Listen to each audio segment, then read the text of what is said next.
Hola, mi nombre es Raquel Rodríguez, soy becaria postdoctoral en la Universidad del Algarve y mi trabajo se basa en el estudio de la composición química de licores tradicionales. En esta masterclass voy a hablaros del proceso de elaboración de estas bebidas. A lo largo del curso pretendo que conozcáis, por un lado, las principales materias primas utilizadas en la elaboración, los utensilios y equipos básicos que van a ser necesarios, las diferentes etapas de producción de licores y, por último, las correctas condiciones de conservación y almacenamiento de los mismos. Por tanto, como objetivos, al finalizar el curso, tenemos que los alumnos sean capaces, por un lado, de identificar las materias primas permitidas según el Reglamento Europeo número 110/2008, dominar las etapas y equipos asociados a la producción, asegurar la calidad y seguridad alimentaria durante la producción hasta llegar al producto final y conocer las condiciones de conservación y almacenamiento para prolongar la vida útil del licor. Comenzamos entonces con la definición de licor. El licor es una bebida espirituosa obtenida por aromatización de alcohol etílico o un destilado de origen agrícola con productos de origen agrícola o alimenticios. En general, su contenido mínimo en azúcar debe ser de por lo menos 100 gramos por litro y el grado alcohólico mínimo del 15% en volumen.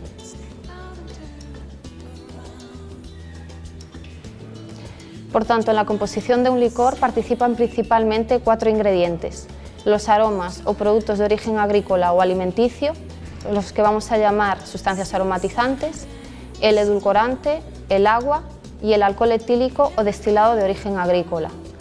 La calidad del producto final vendrá determinada por la calidad de cada uno de los ingredientes utilizados en su composición. A continuación voy a hablar de forma detallada de cada uno de estos ingredientes. Comenzamos por el alcohol etílico o destilado de origen agrícola. Este ingrediente actúa como conservante en los licores y mantiene inalterable durante años el aroma del licor procedente de la sustancia aromatizante utilizada. Como mencionamos, debe ser de alta calidad, sin olores ni sabores que puedan perjudicar el resultado final. Esta materia prima, este componente, este ingrediente, procede de la fermentación de sustancias azucaradas como uva u otro tipo de fruta y también puede prepararse a partir de cereales, patatas u otras materias primas ricas en almidón y celulosa. En general, en la mayoría de publicaciones que hablan sobre la elaboración de licores, suelen recomendar la utilización de alcohol etílico neutro para que no altere el sabor y aroma deseado para nuestro licor. Sin embargo, suele ser muy utilizado tanto en España como en Portugal el uso de aguardiente de bagazo o vino, o también el uso de aguardientes de frutas con la propia fruta con la que se elaborará el posterior licor. Como se puede ver en la diapositiva, existen ventajas y desventajas en la utilización de alcohol etílico de origen agrícola frente al uso de destilados. El alcohol etílico es más económico, aunque proporciona poco cuerpo a la bebida final. Pasamos a hablar de los edulcorantes. Estos tienen como objetivo endulzar la bebida y hacerla más viscosa. Deben realzar y mejorar su aroma. En general, se suele utilizar azúcar blanco refinado por ser muy puro, formando lo que se llama el jarabe o almíbar de azúcar. Este almíbar se puede preparar disolviendo el azúcar en agua caliente a fuego suave y agitando hasta completa disolución del mismo. Posteriormente se deja que alcance la temperatura ambiente y se adicionará en frío al licor final. También son frecuentes el uso de miel o azúcar moreno, pero estas materias primas contienen mayor cantidad de sustancias secundarias que producen enturbiamiento en el licor. Por ese motivo no se aconseja su uso. Sin embargo, a la hora de elaborar los licores, lo que más se recomienda es la utilización de lo que se llama azúcar invertido. Este azúcar se suele preparar a partir de azúcar blanco refinado al que se le adiciona una pequeña cantidad de ácido cítrico y posteriormente de bicarbonato para neutralizar el ácido.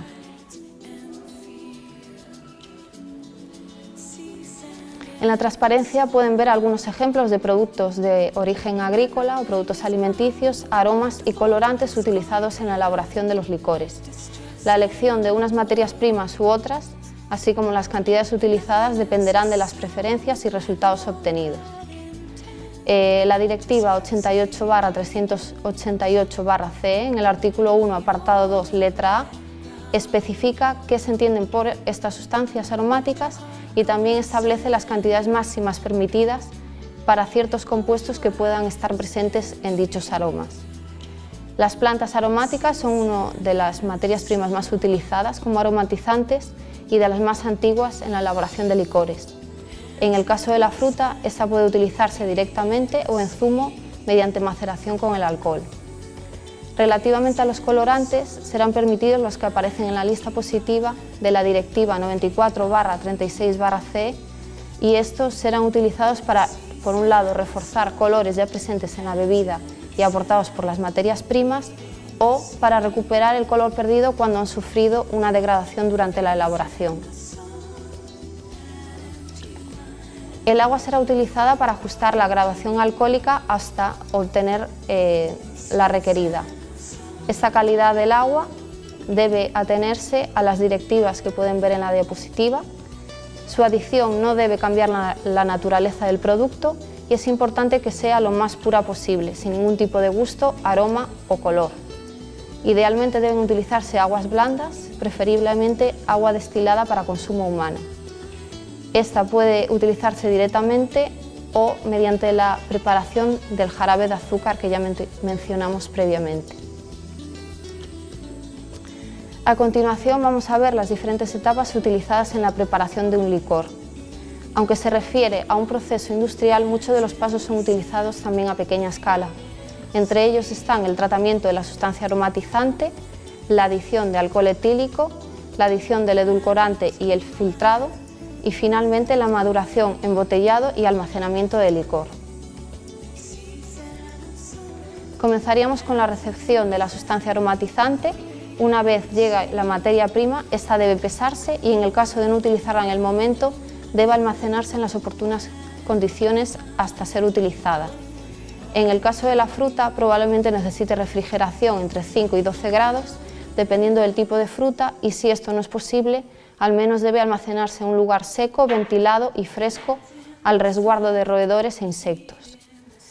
Antes de almacenarla debemos, por un lado, seleccionar las materias primas, descartando aquellas que tengan lesiones físicas, como puede ser la piel dañada o estén aplastadas, o que esté fuera del estado óptimo de maduración. A continuación se debe lavar con agua potable corriente para la eliminación de suciedad que pueda traer procedente del campo.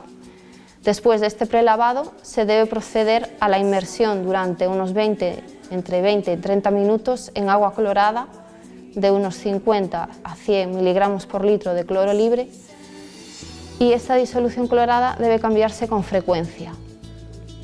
Posteriormente se enjuagaría por inmersión en un tanque de agua potable para eliminar el exceso de cloro que pueda haber en la fruta. Las frutas seleccionadas y lavadas deben ser nuevamente pesadas antes de cortarlas para el posterior cálculo del rendimiento. En el caso de la fruta, estas deben ser peladas, cortadas en trozos y trituradas. El pelado y corte puede hacerse de forma manual o mecánica dependiendo de la fruta, utilizando cuchillos o láminas de acero inoxidable. Posteriormente se procede al aplastamiento o trituración, y en este proceso tenemos que tener cuidado de no triturar las semillas para evitar la extracción de sustancias indeseables como pueden ser aceites y taninos responsables por alteraciones en la apariencia y en el sabor de la pulpa. A continuación se procede a mezclar la sustancia aromatizante con el alcohol etílico utilizado en la elaboración para la extracción de los componentes de la materia prima.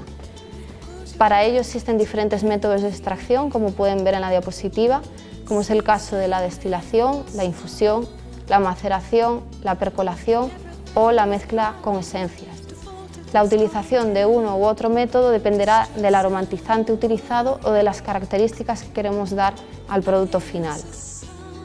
La maceración se utiliza cuando las sustancias a extraer son termolábiles, es decir, son sensibles al uso del calor durante la extracción, llegando a descomponerse.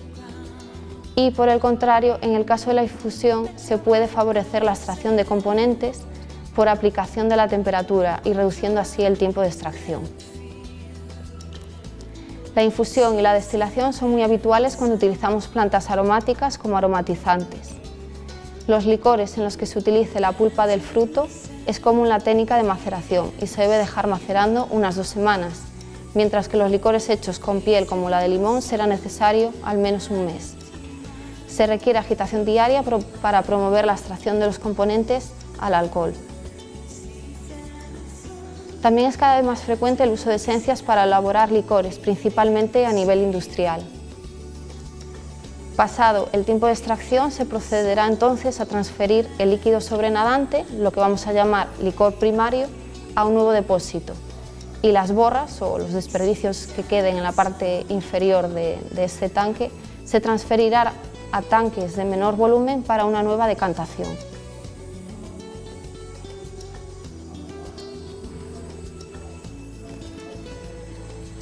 Continuamos entonces con la adición de edulcorante y el posterior filtrado. Se prepara aparte lo que es el jarabe de azúcar.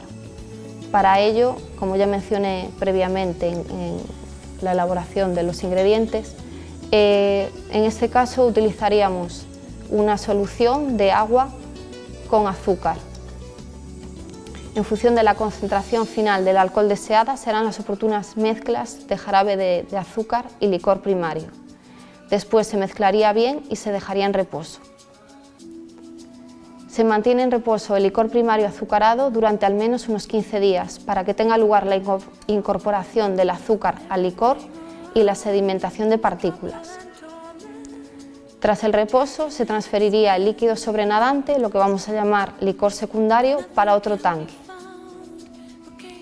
Estas segundas borras procedentes de la parte inferior de ese tanque se mantendrán en reposo y el sobrenadante resultante se juntará con el sobrenadante de las primeras borras y juntos se filtrarán y se juntarán con el licor final. A continuación tiene lugar la filtración del licor secundario y de los sobrenadantes procedentes de las 2 borras. Esta etapa determina la calidad de la apariencia final del licor. Esta etapa de filtración es importante, por un lado, para eliminar partículas en suspensión que puedan conferir turbidez indeseada y para evitar la formación de depósitos en el fondo de la botella, como se puede observar en las imágenes. Existen filtros con diferentes características, pero el filtro prensa es de los más recomendados para esta operación. Por último, se procederá a la etapa de maduración del licor y el embotellado. En esta etapa tiene lugar la estabilización de la mezcla. La maduración de licores producidos con pulpa de frutos debe ser de al menos un mes, mientras que licores hechos, por ejemplo, con la piel del fruto, como la de limón, tienen que tener al menos una duración de 3 meses de maduración. De este modo se produce un licor más armonioso, cuyos aromas y sabores de la sustancia aromatizante se sobreponen a los del alcohol. Se obtiene un licor listo así para embotellarse en frascos de vidrio limpios y bien sellados. Utilizar botellas de vidrio nuevas, y estas botellas deben dejarse en una solución clorada a unos 100 miligramos litro para desinfectar durante unos 30 minutos. Posteriormente se enjuagarían y deben ser colocadas de este modo en un baño con agua limpia hirviendo durante unos 15 minutos para eliminar el cloro residual. A modo resumen, un licor de buena calidad es límpido, no deja sobresalir el gusto del alcohol y no deposita borra en el cuello de la botella. El almacenamiento de los licores se debe proceder a guardar en botellas bien guardadas, bien tapadas, de pie para evitar la evaporación del alcohol. Si el grado alcohólico cae por debajo de los 12 grados, la bebida empieza a fermentar y hay riesgo de que el frasco explote o llegue a reventar. Es mejor guardar las botellas en un lugar oscuro, puesto que la incidencia de la luz modifica el color y sabor de la bebida. Una vez que ya hemos hablado de las nociones básicas necesarias para la elaboración de un licor, procedemos a hablar del licor de algarroba, que es el que vamos a elaborar en esta masterclass.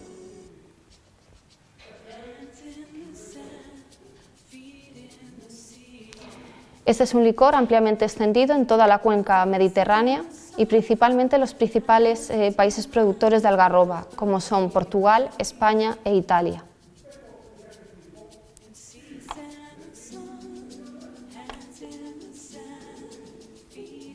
Nuestro grupo cuenta actualmente con 2 publicaciones sobre licores de algarroba, una en una revista internacional y la otra una comunicación oral y publicación en un congreso internacional. Estas publicaciones destacan la alta capacidad antioxidante de estos licores, así como un elevado contenido en fenoles totales, compuestos considerados responsables de esta capacidad antioxidante, siendo el ácido gálico su principal componente, como comentaré más adelante.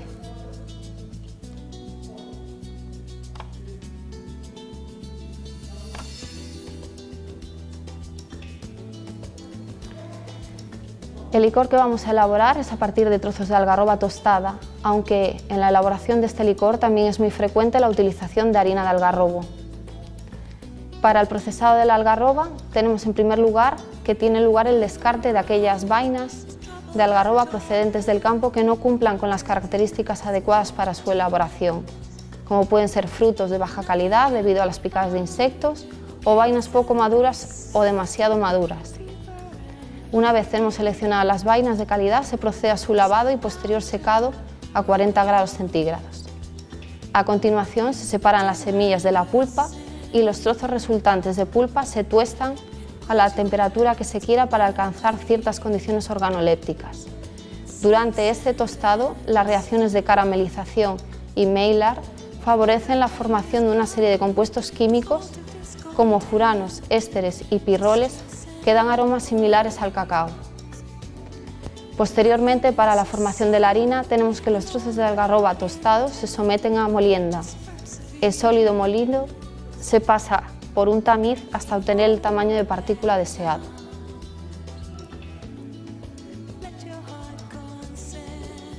En estos trabajos ya publicados, que he comentado con anterioridad, se estudiaron 3 variedades portuguesas diferentes de algarroba: mulata, gallosa y aida. Se utilizaron 2 tamaños de partícula diferentes, tamaño más pequeño de unos 0,212 milímetros, lo que se conoce como harina de algarrobo, y otro tamaño conocido como trozos de algarroba de aproximadamente 1 centímetro de media.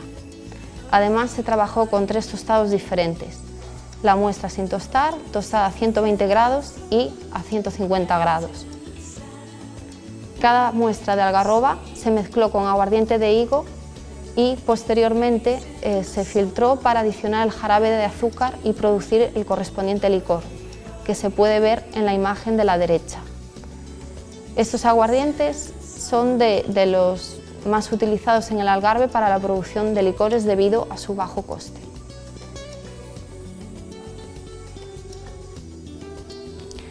Como mencioné previamente, en los trabajos científicos publicados se evaluó la capacidad antioxidante y los fenoles totales presentes en dichas muestras. ¿Pero qué significa que un licor tenga elevada capacidad antioxidante? Significa que posee una serie de compuestos conocidos como antioxidantes capaces de reaccionar con los llamados radicales libres, evitando así que estos radicales reaccionen con moléculas de ADN y produzcan alteraciones en la estructura. De esta forma conseguimos evitar el aceleramiento del proceso de envejecimiento y degeneración, evitando incluso la muerte celular. ¿Quiénes son los responsables de esta capacidad antioxidante? Existen varias familias de compuestos que pueden colaborar en esta labor, pero en este caso concreto del licor de algarroba cabe mencionar los compuestos fenólicos, que son compuestos ampliamente distribuidos en el reino vegetal. En concreto, el ácido gálico, que es su componente mayoritario. Debido a las características de un grupo funcional de su estructura, el grupo OH que se ve en la figura, en la molécula, se consigue neutralizar la actividad altamente reactiva de estos radicales libres. En dichos trabajos, por un lado, evaluamos el contenido fenólico total. Los resultados, especialmente en el caso de la variedad Aida en la muestra de harina de algarrobo sin tostar, fueron comparables a los de otros licores de frutos estudiados en trabajos encontrados en la bibliografía, especialmente de frutos rojos que tienen la fama de caracterizarse por esta elevada capacidad antioxidante. Además, por último, hablar de que su capacidad antioxidante fue evaluada a través de diferentes métodos químicos in vitro, puesto que cada uno de ellos cubre un tipo de radical libre que se puede encontrar en la naturaleza. En el caso del método TEAC, nuevamente la muestra de AIDA, elaborada con harina sin tostar, también proporcionó resultados parecidos a uno de los licores de fruto testados en la bibliografía.